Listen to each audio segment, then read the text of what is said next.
Hello everyone, welcome back to my channel learn with Suman.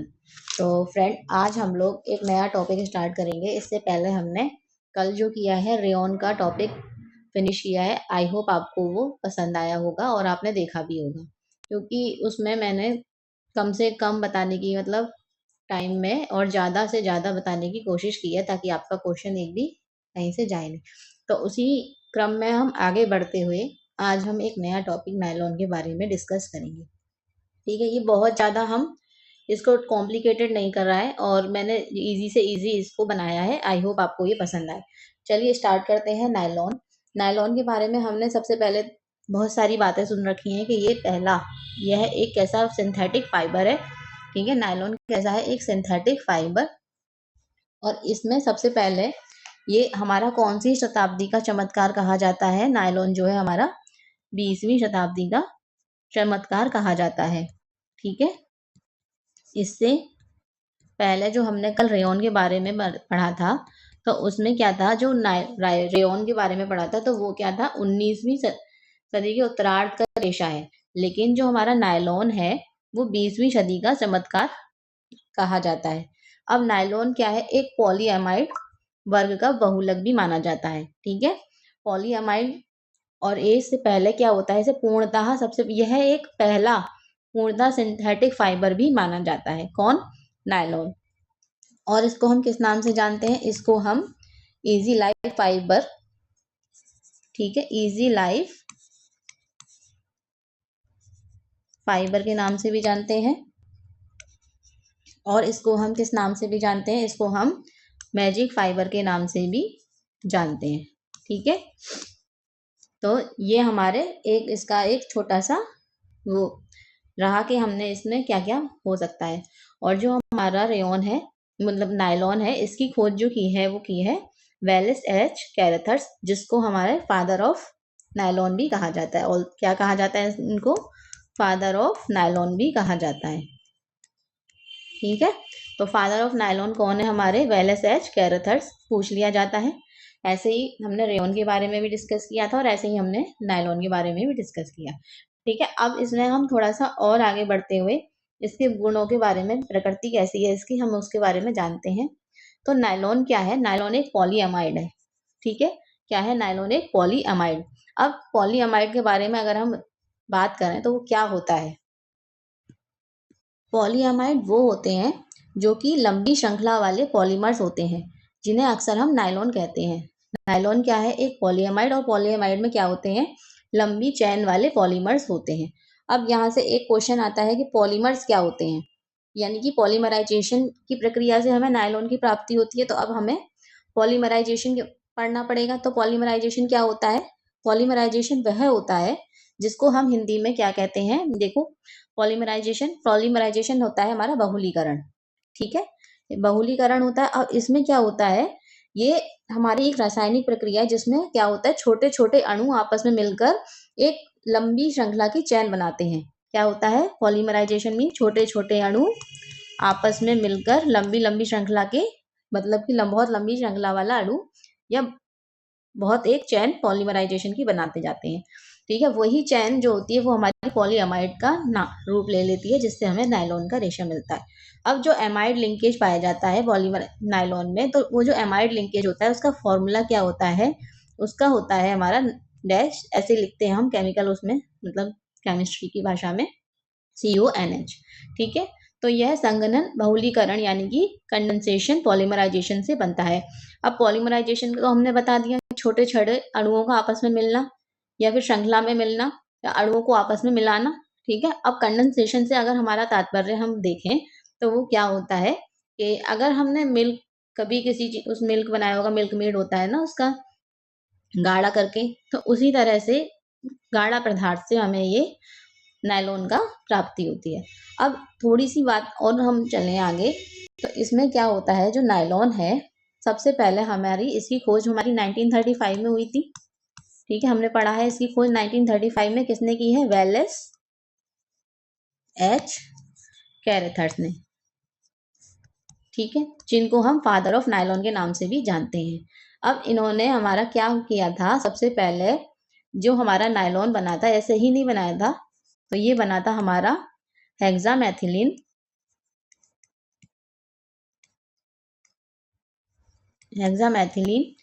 Die amine plus adipic acid से मिलकर हमारा ये हमें मिला था। अब इससे मिलकर नायलॉन हमें मिला था किससे? हेक्सामेथिलीन डाईएमीन और एडिपिक एसिड से मिलकर एक हमें रेशा मिला जिसका नाम क्या रखा गया था? नायलॉन 6,6 पॉलीमर नाम रखा गया था। अब ये 6,6 पॉलीमर क्यों रखा गया था? इसीलिए रखा गया था क्योंकि इसमें दोनों ही हेक्सामेथिलीन डाईएमीन में भी 6 ही कार्बन के परमाणु थे, मतलब अणु थे, और एडिपिक एसिड में भी 6 ही थे। दोनों में कार्बन के 6 परमाणु विद्यमान थे। तो इसी का नाम आगे जाके हमारा नायलॉन 1938 में नायलॉन रखा गया और 1940 से इसके जो वस्त्र थे वो बाजार में बिकने लग गए। ठीक है, अब अगर हम इसके बारे में और बात करें तो हमारे नायलॉन के टाइप थे। तो नायलॉन के जो टाइप होते हैं जो हमने अभी बताया, तो सबसे पहला जो नायलॉन बनाता, अगर हमें मिले पता चले कि सबसे पहला कौन सा नायलॉन बनाता है तो वो हुआ था हमारा नायलॉन 6,6। अब नायलॉन 6,6 था क्योंकि इसमें दोनों ही केमिकल में हमें कार्बन के 6 परमाणु हमें मिली। ठीक है, और एक होता है हमारा नायलॉन 6, एक होता है हमारा नायलॉन 11 और एक होता है हमारा नायलॉन 12। ये सब भी हमारे नायलॉन के टाइप होते हैं। ठीक है, तो इसके बाद जो हमारा नायलॉन 6,6 था तो वो किससे मिलकर बन रहा था? हेक्सामेथिलीन डाईएमीन और एडिपिक एसिड से मिलकर हमें नायलॉन 6,6 बना था। ठीक है, और हमारा नायलॉन 6 ऐसे ही हमारे नायलॉन में नायलॉन 10 भी होता है, ये भी पूछ लिया जाता है। तो जो हमारा नायलॉन 6 है ये किससे मिलकर बनता है? कार्पोलॉक्टम। ठीक है, और ऐसे ही हमारा जो नायलॉन 6 है, नायलॉन 11 है, नायलॉन 10 है। तो जो नायलॉन हमारा 6,6 था वो बन रहा था hexamethylene diamine plus adipic acid. Nylon 6 बन रहा है हमारा कार्पोलॉक्टम से। और नायलॉन 11, जो हमारा नायलॉन 11 होता है वो हमारा किससे बनता है? वो बनता है हमारा कैस्टर ऑयल। ये इसके रॉ मटेरियल होते हैं, अगर पूछ लिया जाए तो इसमें हमारा रॉ मटेरियल। और जो हमारे इसकी यूज होता है ना, इसका नायलॉन 11 का, ये होता है हमारा ऑटोमोटिव टबलिंग या ऑयल एंड गैस पाइपलाइन के लिए इसका हमारा यूज होता है। ऐसे ही अगर हम बात करें तो नायलॉन 12 में उसका किसका यूज होता है? तो नायलॉन 12 के बनाने के लिए हमारा मुख्य रूप से ब्यूटाडीन का बना हुआ एक रेशा है। कैसा है? ब्यूटाडीन का, ब्यूटाडाइन का बना एक रेशा है। ठीक है, और नायलॉन 10 के बारे में बात करें तो नायलॉन 10 जो होता है वो होता है हमारा हेक्सामेथिलीन प्लस सिबेसिक एसिड से बनकर बनता है। किससे? सिबेसिक एसिड। ठीक है, तो ये हो गया हमारा नायलॉन के टाइप। तो टाइप ऑफ नायलॉन के बारे में हमने ये पांच टाइप के नायलॉन हमने पढ़े और आई होप आपको ये समझ में आए हों। ठीक है, तो और अगर हम आगे बढ़े तो इसमें हम पढ़ते हैं इसके फिजिकल प्रॉपर्टीज। बहुत बड़ा बड़ा लेंथी नहीं किया इस बार मैंने सोचा है कि इस बार कम से कम में ज्यादा से ज्यादा आपको पता लगे। ठीक है, तो जो हमारा नायलॉन होता है ना वो बहुत ही स्ट्रॉन्ग यानी कि मजबूत रेशा है, इलास्टिक लचीला यानी कि खिंचने वाला है, और इसमें चमक चमक यानी कि हमारा मैजिक है, इजी लाइफ है, तो इसमें अच्छी खासी चमक होती है। अपने अकॉर्डिंग कम या ज्यादा हम कर सकते हैं। लाइट वेट होता है और ये हमारा जलरोधी भी होता है और जल्दी से सूख भी जाता है। तो ये इसकी एक हमारी फिजिकल प्रॉपर्टीज हो गई। अब और बात करें इसके बारे में तो जो रासायनिक गुण है वो क्या होते हैं?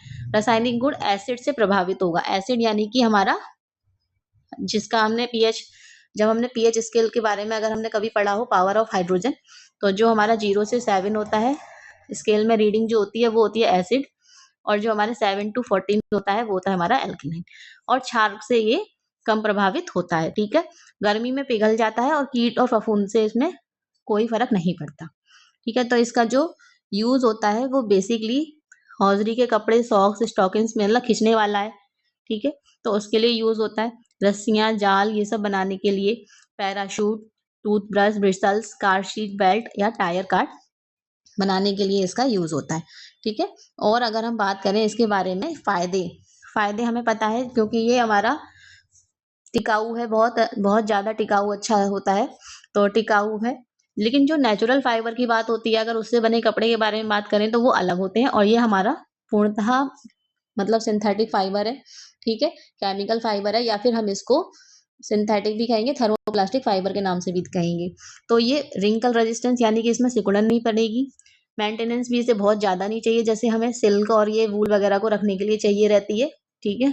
लिनन को रखने के लिए चाहिए रहती है, और जल्दी भी ये सूखता है। अब डिसएडवांटेज, क्योंकि ये पॉलीमराइजेशन से बना है, नुकसान भी है, अगर फ़ायदे हैं तो नुकसान है हर चीज़ के। तो क्योंकि ये इसमें केमिकल वगैरह यूज़ हो रहे हैं, पॉलीमराइज़ेशन की प्रक्रिया हो रही है, तो इसीलिए ये हमारा क्या होता है, गर्मी में पिघल जाता है। और इससे क्या होता है, स्टैटिक इलेक्ट्रिसिटी से बनता है, इसीलिए ये गर्मी में पिघलता है। और हमें जब पसीना आता है यानी कि स्वेटिंग होता है, तो ये उसको भी एब्ज़ॉर्ब कम करता है। और ये हमारे पर्यावरण के लिए भी हानिकारक है। ये नॉन बायोडिग्रेडेबल है। जितने भी हमारे बायोडिग्रेडेबल कौन से रेशे होंगे, जो हमारे नेचुरल फाइबर होंगे, ठीक है? और क्योंकि ये हमारा सिंथेटिक फाइबर है, तो ये नॉन बायोडिग्रेडेबल में आएगा, ठीक है? केयर ऑफ नायलॉन, के नायलॉन के बारे में अगर हम बात करें, केयर उसकी, तो उसकी केयर जो होती है वो ठंडे या गुनगुने पानी से धो सकते हो, कैसे भी धो लो। ज़्यादा गर्म इस्त्री नहीं करनी है, मतलब कि प्रेस बहुत गर्म नहीं होनी चाहिए जल्दी, और धूप में ये ज़्यादा देर तक ना रखें, कलर उड़ जाता है, ठीक है? तो ये हमारा नायलॉन के बारे में हुआ। अब नायलॉन जो सबसे पहला रेशा था, कौन सा था, वो हमारा नायलॉन 6 था। तो उसको बनाने का मेथड क्या होता है और कौन सा केमिकल उसमें यूज होता है, तो उसको हम बात करते हैं। तो इसमें नायलॉन पॉलीएमाइड यानी कि nylon polyamide preparation, condensation, polymerization method. सबसे पहले हमने नायलॉन 6 बनाने की तैयारी किया, करने के लिए हमने क्या लिया था, हेक्सामेथिलीन डाइअमीन और एडिपिक एसिड। ये फॉर्मूला होता है NH2-CH2 का होल 6 NH2, ठीक है? और एडिपिक एसिड का ये फॉर्मूला होता है, ठीक है? इन दोनों को मिलाकर हमने एक नायलॉन सॉल्ट किया, तैयार किया। अब उस नायलॉन सॉल्ट से तैयार होने के बाद हमने उसको हीट किया। टेम्परेचर कितना है हमारा, 250 से 280 डिग्री सेंटीग्रेड, ठीक है? अब उसमें हमने कंडेंसेशन यानी कि कैरल पॉलीमराइजेशन की प्रक्रिया करी, जिसमें क्या हुआ, H2O रिमूव हो गया और पानी हट गया, ठीक है? H2O रिमूव मतलब पानी हट गया और हमें नायलॉन 6 पॉलीमर बना, मतलब कि प्राप्त हुए। अब जब नायलॉन 6 पॉलीमर हमें प्राप्त हुए, तो वो हमने क्या किया, स्पिनरेट की सहायता, ये स्पिनरेट होता है, इसकी सहायता से हमने नायलॉन फाइबर प्राप्त किए। जो क्योंकि नायलॉन फाइबर को हम अपनी इच्छा अनुसार ये चौड़ा, लंबा, छोटा, जैसा भी चाहें हम वैसा कर सकते हैं, ठीक है?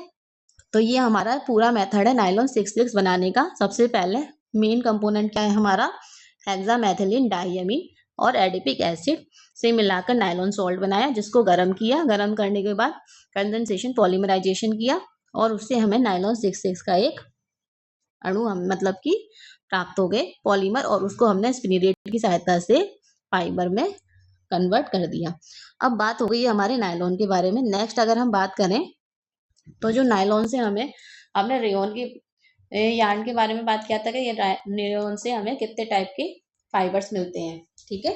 तो 3 टाइप के मिल रहे थे हमें रेयॉन से, या कौन कौन से थे, मोनो, मल्टी एंड स्पन, ठीक है? अब इसी टाइप से हमें नायलॉन के फाइबर के बारे में बात करें, तो जब नायलॉन के फाइबर के बारे में बात करेंगे, तो हमें मिलते हैं 5 टाइप के। कौन कौन से, मोनोफिलामेंट,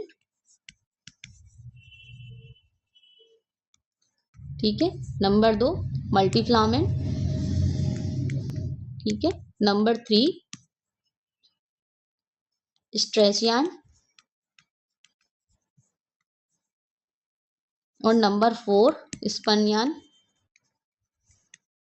नंबर 5 टेक्सचर्ड यार्न। अब इसके बारे में थोड़ा थोड़ा पढ़ लें। मोनोफिलामेंट यानी कि एक ही धागा, इसमें बटाई नहीं होगी और ये मजबूती रेशिए से कम होती है, ठीक है, बहुरेशिए से, जो हमारे और हम पढ़ेंगे अभी। तो ये हमारा, इसमें कैसा धागा यूज होगा, एक ही फाइबर यूज होगा, ठीक है? और मल्टीफिलामेंट मतलब क्या होगा हमारा, कई, इसमें एक से ज्यादा फाइबर यूज होंगे, ठीक है? मतलब कई एक गहरे धागे या फिर एक से ज्यादा फाइबर इसमें यूज होंगे और इसमें बटाई भी की जाएगी, ठीक है? और इससे बना जो फाइबर होगा, मतलब कि वो कैसा होगा हमारा, मल्टीफिलामेंट में मजबूत, लचीला, कोमल होगा, ठीक है? और फिर इसके बाद आता है स्ट्रेच। स्ट्रेच से हमें समझ में आ रहा है खींचने वाला, ठीक है? तो ये नायलॉन के धागे को खींचकर लंबाई में बढ़ाकर घुंघराले कर कर बनाए जाते हैं, इसे कहते हैं हम स्ट्रेच। और ये खींचने पर फैल जाते हैं और छोड़ने पर घुंघराले हो जाते हैं, तो उसे कहते हैं हम स्ट्रेच यार्न, ठीक है?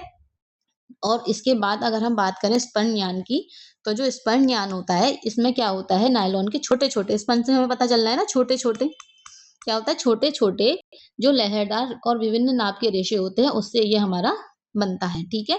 और इसके जो रेशे होते हैं, उसकी लंबाई आधे से 5 इंच तक की होती है, ठीक है? और इससे हमारे फुज्जीदार, कोमल, लहरदार सतह वाले वस्त्र बन जाते हैं। टेक्सचर से हमें पता चल रहा है कि छूने वाला। तो इससे इससे क्या होता है, सतह पर छोटे-बड़े लूप अथवा रोए उठाए जाते हैं। टेक्सचर हम मतलब कि हमें किसी टाइप का जो टेक्सचर चाहिए, वो हम यूज़ कर सकें।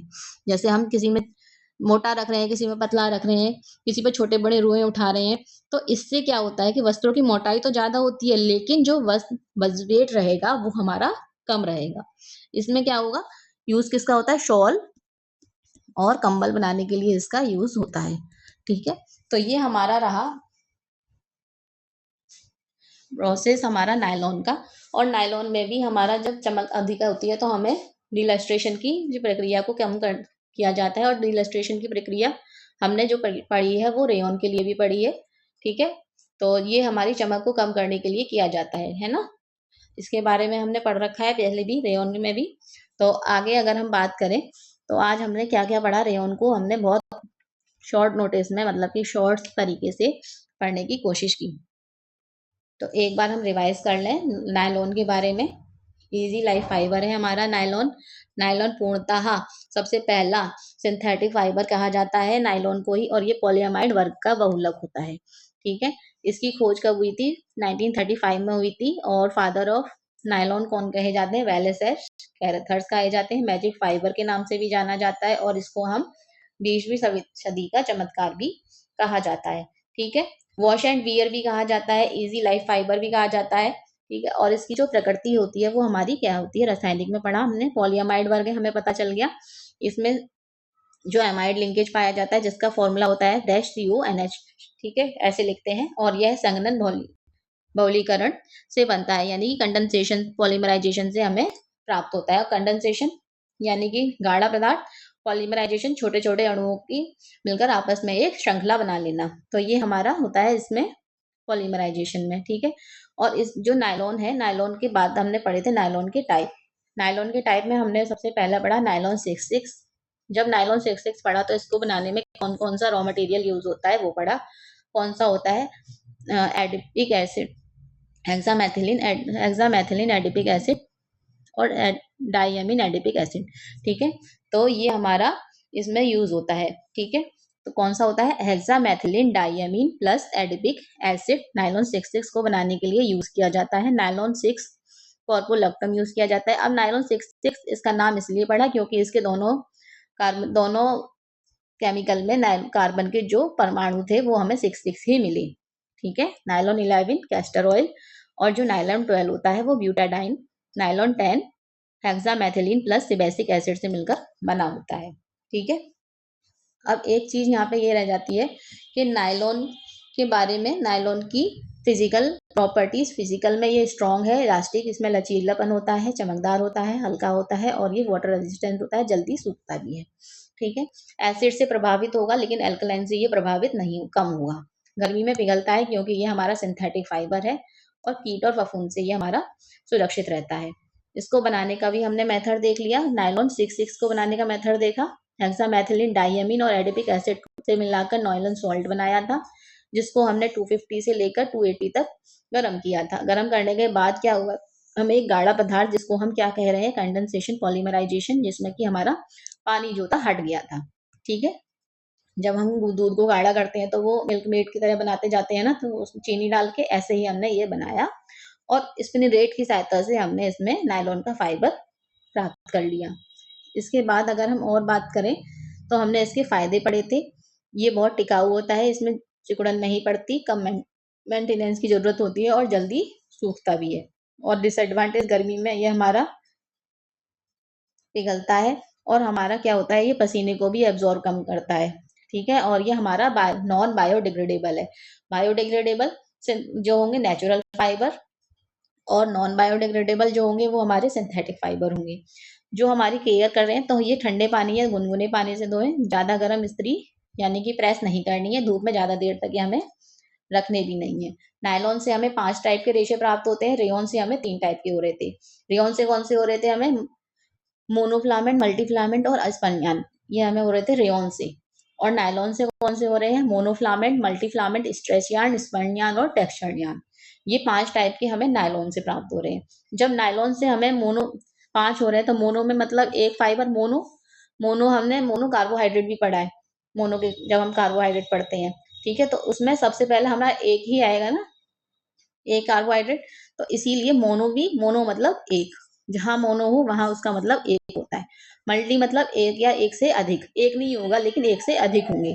तो एक से अधिक धागों को जोड़कर। स्ट्रेच यानी कि जब हम किसी चीज को स्ट्रेच करते हैं, जैसे हमने लास्टिक देखी होगी, छोटी होती है, जब हम उसको खींचते हैं तो वो बड़ी हो जाती है, जब हम उसको छोड़ देते हैं तो वो अपनी उसमें घुंघराली मतलब कि घनी हो जाती है। ऐसे ही हमारे स्ट्रेच यार्न का मतलब मीन्स हो जाएगा। स्पर्न यानी कि हमने पढ़ा है छोटे छोटे रेशे होते हैं, मिलकर के बड़े बनते जाते हैं, उनको हम स्पर्न यार्न बोलते हैं। टेक्सचर्ड यानी कि जो छूने में हमें सॉफ्ट लगे, जो हम इसको अच्छे से इस पर रोए छोटे बड़े करके रोए उठा सके, इसको मोटा पतला हम अपनी इच्छा के अनुसार किया जा सके, तो ये होता है हमारा शॉल या कंबल के लिए यूज भी होता है। अब इसमें और अगर हम बात करें तो ये जो हमारा नायलॉन होता है ना, इसमें मैजिक फाइबर कहा जाता है, ये सब हमने पढ़ा है, ठीक है। और हमारा ये इजी लाइफ फाइबर कहा जाता है। अब इसकी अगर चमक ज्यादा होती है तो उस चमक को कम करने के लिए डीलस्ट्रेशन की प्रोसेस किया जाता है। और जो डीलस्ट्रेशन की प्रोसेस किया जाता है वो हमारा रेयन में भी करा था हमने। और वो हम किस चीज को करते हैं, कौन सा केमिकल यूज करते हैं, तो उसमें करते हैं हम टिटेनियम डाइऑक्साइड, एक केमिकल है, उसको यूज करके हम उसकी चमक को कम करते हैं, ठीक है। या फिर तेल, मोम, पैराफिन, इसको प्रक्रिया को हम चमक को कम करते हैं और यही प्रक्रिया हमारी डीलस्ट्रेशन की कहलाती है, ठीक है। तो ये हमारा हो गया नायलॉन के बारे में। इसके बाद अगर हम नायलॉन की बात करें तो नायलॉन की बारीकी होती है, उसका एक मूल्यांकन किया जाता है। तो अगर पूछा जाए कि नायलॉन की बारीकी का मूल्यांकन किस में किया जाता है, तो वो किया जाता है डेनियर में, ठीक है। नायलॉन की बारीकी का मूल्यांकन डेनियर में किया जाता है, ठीक है, जिसमें कौन कौन से होते हैं? 12, 15, 20, 30, 40, 50, 60, 70, ठीक है। अब जो सबसे कम, इसमें सबसे महीन वाला जो नायलॉन होगा वो होगा 12, और सबसे महीन मतलब और सबसे जो मोटा होगा वो होगा हमारा 70, ठीक है। तो ये हमारा लास्ट रह गया था कि नायलॉन की बारीकी का मूल्यांकन किससे किया जाता है? डेनियर से किया जाता है। और डेनियर में कौन कौन से होते हैं? 12, 15, 20, 30, 40, 50, 60, 70। 12 महीन, 70 मोटा। आई होप आज के लिए ये इतना काफी है। और नायलॉन आई आप लोगों को अच्छा लगा है तो मेरा चैनल लाइक और सब्सक्राइब जरूर करिएगा। तो थैंक यू। आगे मिलते हैं आगे की क्लास के लिए। और इसके बाद रेयॉन और नायलॉन दोनों के हमारे यानी कि प्रैक्टिस एक क्वेश्चंस बनाएंगे और उसको करेंगे, ठीक है। Thank you.